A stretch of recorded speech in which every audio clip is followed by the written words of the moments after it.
Project 1065, Chapter 35, A Locked Room Mystery. My Fleisch got another workout that night, sitting through another boring state dinner. Part of my father's job was to go to meetings with important government officials, but another part of his job was to invite Nazis to the embassy for fancy meals. The embassy where a Jewish RAF spy was hiding in the next room.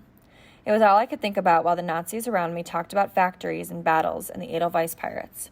Simon folded up in that tiny little closet. Had he gotten out again since the air raid that morning? Had he had anything to eat? Had he had a chance to go to the bathroom?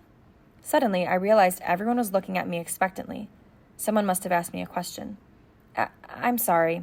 I'm not feeling well, I said. May I please be excused? My mother gave me a look from the other end of the table. I knew what that look meant.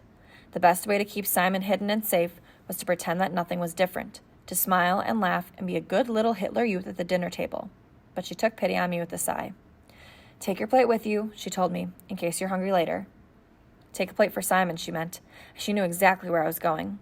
I collected my plate and my drink and nodded my apologies to the Nazis at the table and went for the hall. His German is so good, I heard the woman say as I left. If I didn't know you were Irish. I did the German look, saw no one was watching, and slipped into my father's study. I put the food on his desk, locked the door, and went to the corner with the secret room. Simon, I whispered, it's Michael. I found the hidden latch that opened the bookcase and pulled on it. The bookshelf swung open, and Simon pulled himself to his feet, unfolding his lanky arms and legs like a map. Boy, am I glad to see you, he said. I have to see a man about a horse.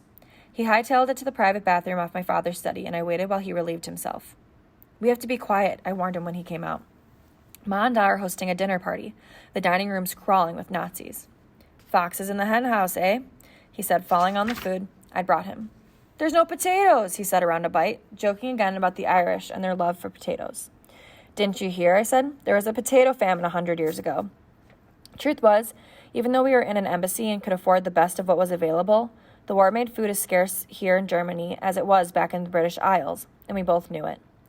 Did you get inside his house? Simon asked between hungry bites of bread. He meant Fritz, of course, the jet fighter plans. I shook my head. But I think I'm getting closer.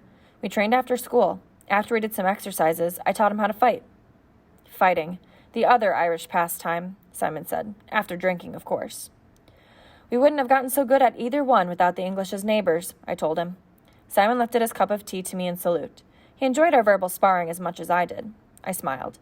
The other Catholic families we had known in Dublin were big.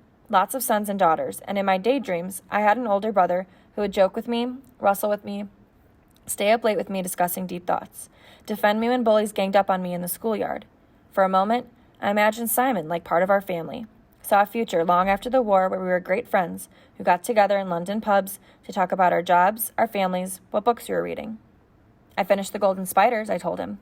Simon swallowed down a too big bite of bread. Already? Not too painful, then I take it. It was great, I said.